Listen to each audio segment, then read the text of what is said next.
चलते हैं रामचरितमानस के हिंदी रूपांतरण पर। वह रज सुकृति पुण्यवान पुरुष रूपी शिवजी के शरीर पर सुशोभित निर्मल विभूति है और सुंदर कल्याण और आनंद की जननी है। भक्त के मन रूपी सुंदर दर्पण के मैल को दूर करने वाली और तिलक करने से गुणों के समूह को वश में करने वाली है। श्री गुरु महाराज के चरण नखों की ज्योति मणियों के प्रकाश के समान है, जिसका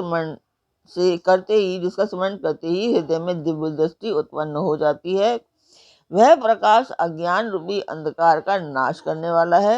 वह जिसके हृदय में आ जाता है उसके बड़े ही भाग्य हैं। उसके हृदय में आते ही हृदय के निर्मल नेत्र खुल जाते हैं और संसार रूपी रात्रि के दोष दुख मिट जाते हैं एवं श्री रामचरित्र रूपी मणि और माणिक के गुप्त और प्रकट जहां जो जिस खान में है सब दिखाई पड़ने लगते हैं। जैसे सिद्धांत जन को नेत्रों में लगाकर साधक सिद्ध और सुजान पर्वतों वनों और पृथ्वी के अंदर कौतुक से ही बहुत सी खाने देखते हैं। श्री गुरु महाराज के चरणों की रज कोमल और सुंदर नैनामृत अंजन है, जो नेत्रों के दोषों का नाश करने वाला है। उस अंजन से विवेक रूपी नेत्रों को निर्मल करके मैं संसार रूपी बंधन से छुड़ाने वाले श्री रामचरित्र का वर्णन करता हूँ। पहले पृथ्वी के देवता ब्राह्मणों के चरणों की वंदना करता हूँ, जो अज्ञान से उत्पन्न सब संदेहों का हरने वाले हैं। वे सब गुणों की खान संत समाज को प्रेम सहित सुंदर वाणी से प्रणाम करता हूँ।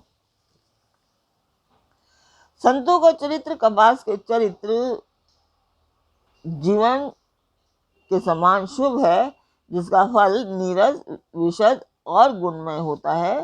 कपास की डोंडी नीरस होती है। संत चरित्र में भी विषय शक्ति नहीं है, इससे वह भी नीरस है। कपास उज्जवल होता है। संत का हृदय भी अज्ञान और पाप रूपी अंधकार से रहित होता है, इसलिए वह विशद है और कपास में गुण तंतु होते हैं। इसी प्रकार संत का चरित्र भी सद्गुणों का भंडार होता है, इसलिए वह गुण में है। जैसे कपास का धागा सुई के किए हुए छेद को अपना तन देकर ढक देता है, अथवा कपास जैसे लोड़े जाने, काटे जाने और बुने जाने का कष्ट सहकर भी वस्त्र के रूप में परिणत होकर दूसरों के गोपनीय स्थानों को ढकता है, उसी प्रकार संत स्वयं दुख सहकर दूसरों के छिद्रों दोषों को ढकता है, जिसके कारण उसने जगत में वंदनीय यश प्राप्त किया है। संतों का समाज आनंद और कल्याण में है, जो जगत में चलता फिरता तीर्थराज है। जहाँ उस संत समाज रूपी प्रयागराज में राम भक्ति रूपी गंगा जी की धारा है और ब्रह्म विचार का प्रचार सरस्वती जी हैं। विधि और निषेध, यह करो और यह ना करो रूपी कर्मों की कथा कलयुग के पापों को हरने वाली सूर्य तनय यमुना जी हैं और भगवान विष्णु और शंकर जी की कथाएं त्रिवेणी रूप से सुशोभित हैं, जो सुनते ही सब आनंद और कल्याणों को देने वाली हैं। नमस्कार व्यूअर्स, और आप सब लोग कैसे हैं? आशा करती हूँ आप सब लोग अच्छे होंगे, स्वस्थ होंगे और मेरा रामचरितमानस का पाठ अवश्य देखते होंगे। तो सबसे पहले हम जान लेते हैं कि कल तक हमने कहाँ तक पढ़ा था।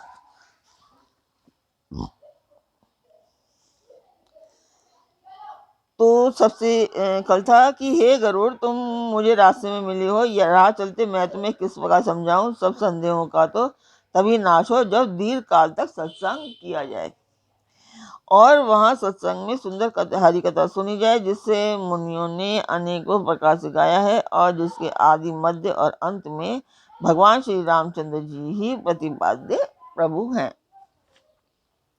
हे भाई, जहाँ प्रतिदिन हरि कथा होती है तुमको मैं वहीं भेजता हूँ। तुम जाकर उसे सुनो, उसे सुनते ही तुम्हारा सब संदेह दूर हो जाएगा और तुम्हें श्री राम जी के चरणों में अत्यंत प्रेम होगा। सत्संग के बिना हरि की कथा तुम सुनने को नहीं मिलती, उसके बिना मोह नहीं भागता और मोह के गए बिना श्री रामचंद्र जी के चरणों में दृढ़ अचल प्रेम नहीं होता।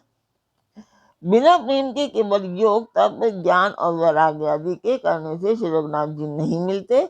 अतएव तुम सत्संग के लिए वहां जाओ जहां उत्तर दिशा में एक सुंदर नील पर्वत है, वहां परम सुशील काकभूषुंडी जी रहते हैं। वे राम भक्ति के मार्ग में परम प्रवीण है, ज्ञानी है, गुणों के धाम है और बहुत काल के हैं। वे निरंतर श्री रामचंद्र जी की कथा कहते रहते हैं, जिसे भांति भांति के श्रेष्ठ पक्षी आदर सहित सुनते हैं।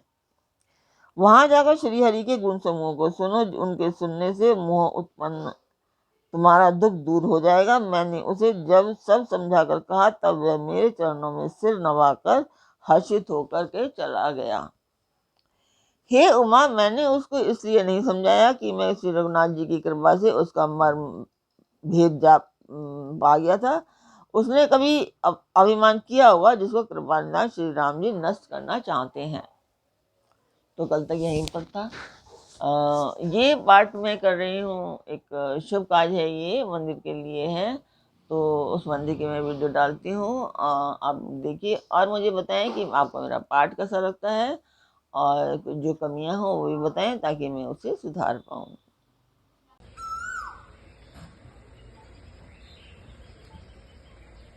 मंदिर की वीडियो आपने देखी, कमेंट बॉक्स में मुझे अवश्य बताएं आपको मेरा पाठ कैसा लगता है। सब्सक्राइब करना ना भूलें, सब्सक्राइब अवश्य करते रहें। आपको मेरा पाठ अच्छा लगता है तो लाइक भी अवश्य करें।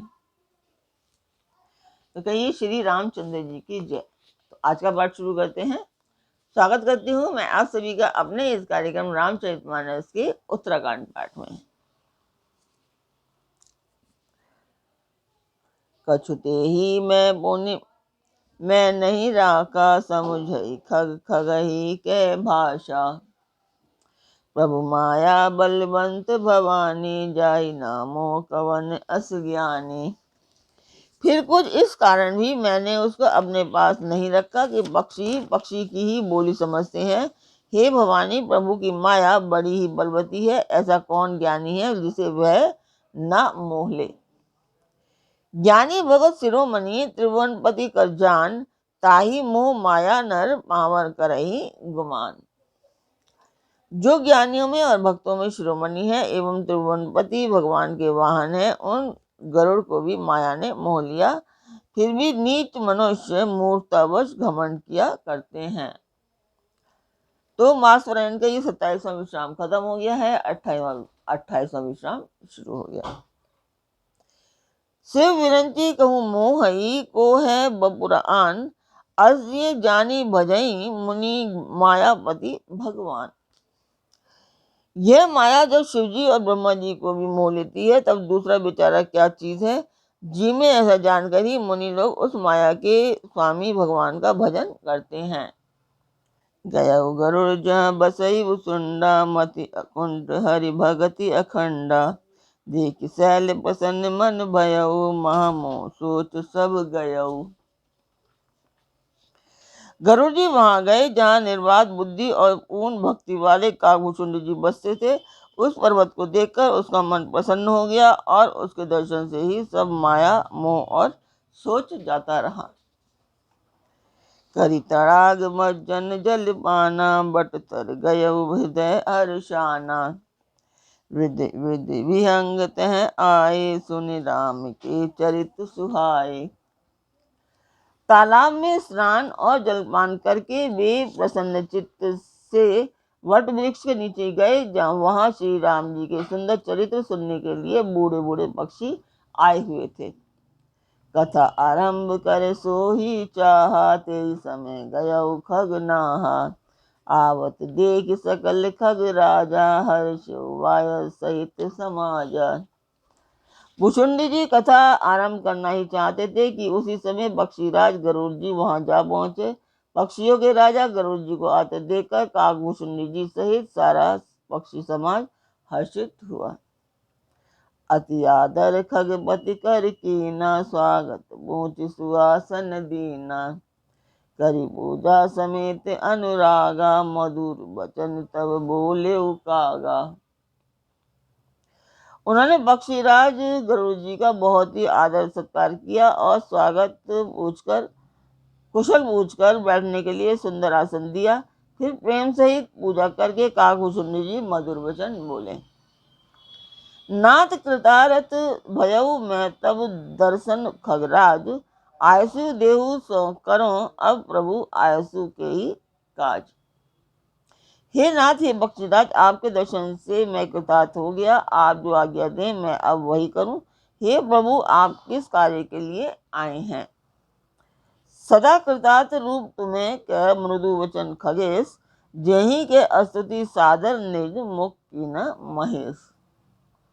पक्षीराज गरुड़ जी ने कोमल वचन कहे, आप तो सदा ही कृतार्थ रूप है, जिनकी बढ़ाई स्वयं महादेव जी ने आदर पूर्वक अपने श्रीमुख से की है। सुनऊ तात जय कारण आयऊ, सो सब भयऊ दरस तब पायऊ। देख परम पावन तब आश्रम गयऊ, मोह संशय नाना भ्रम। हे तात सुनिए, मैं जिस कारण से आया था वह सब कार्य तो यहाँ आते ही पूरा हो गया।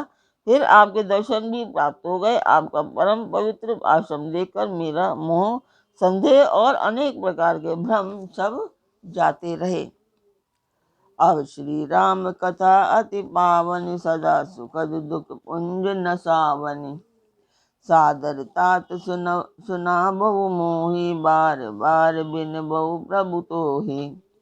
अब हे तात, आप मुझे श्री राम जी की अत्यंत पवित्र करने वाली, सदा सुख देने वाली और दुख समूह का नाश करने वाली कथा आदर सहित सुनाइए। हे प्रभु, मैं बार बार आपसे यही विनती करता हूँ। सुनत गरुड़ के गिरा विनीता, सरल सुप्रेम सुखद सुपनीता। भयउता सुमन परम उछाहा, लाग कहे रघुपति गुण गाहा।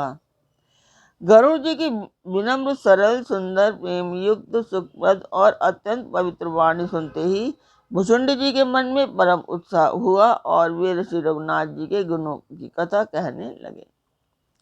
प्रथम ही अति अनुराग भवानी, रामचरित सर कहे सि बखानी। पुनि नारद कर मोह अपारा, कहे सि बहुरी रावण अवतारा।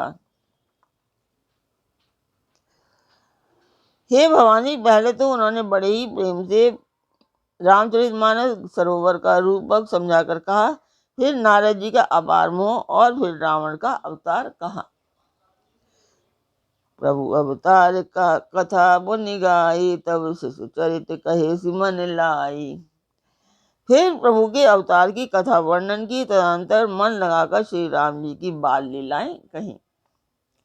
बाल चरित्र कही विविध विधि, मन कहे परम उत्साह। ऋषि आगमन कहेसी पुनि, श्री रघुवीर विवाह। मन में परम उत्साह भरकर अनेक प्रकार की बाल लीलाएं कहकर फिर ऋषि विश्वामित्र जी का अयोध्या आना और श्री रघुवीर जी का विवाह का वर्णन किया। बहुरी राम अभिषेक प्रसंगा, पुनि वचन राम राज रस भंगा। पूर्वासिन कर विरह विषादा, कहे श्री राम लक्ष्मण संवादा। फिर श्री राम जी के राज्याभिषेक का प्रसंग, फिर राजा दशरथ जी के वचन से राजा रस राज्याभिषेक के आनंद में भंग पड़ना, फिर नगरवासियों का विरह विषाद और श्री राम लक्ष्मण का संवाद बातचीत सब कहा। विभिन्न कवन के वट अनुरागा, सुर सरी उत्तरी निवास प्रयागा। वाल्मीकि प्रभु मिलन बखाना, चित्रकूट जिम बसे भगवाना। श्री राम का वनगमन, केवट का प्रेम, गंगा जी से पार उतरकर प्रयाग में निवास, वाल्मीकि जी और प्रभु श्री राम जी का मिलन, जैसे भगवान चित्रकूट में बसे वह सब कहा। सचिवा गवन नगर निप मरना, भगता गवन प्रेम बहु बरना। करी निप क्रिया संग पुरवासी, भरत गए जहाँ प्रभु सुख राशि। फिर मंत्री सुमंत्र जी का नगर में लौटना, राजा दशरथ जी का मरण, भरत जी का ननिहाल से अयोध्या में आना और उनके प्रेम का बहुत वर्णन किया। राजा की अंत्येष्टि क्रिया करके नगर वासियों को साथ लेकर भरत जी वहां गए, जहां सुख की राशि प्रभु श्री रामचंद्र जी थे। पुनि रघुपति बहुविधि समुझाए, ले पादुका अवधपुर आए। भरत रहनि सुरपति सुत करनी, प्रभु अरु अत्रि भेंट बुरी भरनी। फिर ऋषि रघुनाथ जी ने उनको बहुत प्रकार से समझाया, जिससे वे खड़ाऊ लेकर अयोध्यापुरी लौट आए। यह सब कथा कही। भरत जी की नंदीग्राम में रहने की रीति, इंद्रपुल अजयंत की नीच करनी, और फिर प्रभु श्री रामचंद्र जी और अत्रि जी का मिलाप वर्णन किया।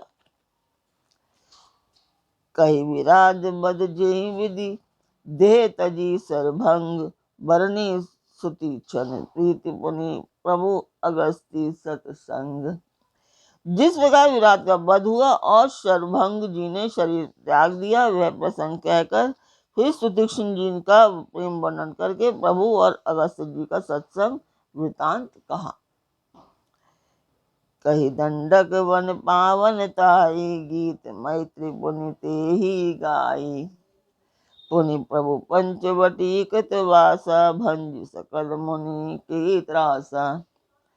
दंडक वन का पवित्र करना कहकर फिर भुसुंडी जी ने गिरिराज के साथ मित्रता का वर्णन किया। फिर जिस प्रकार प्रभु ने पंचवटी में निवास किया और सब मुनियों के भय का नाश किया। पुण्य लक्ष्मण उपदेश अनुपा, सुपुण्य काज कीन कुरूपा। खर दूषण बद बहुरी बखाना, जिमि सब मर्म दसानन जाना।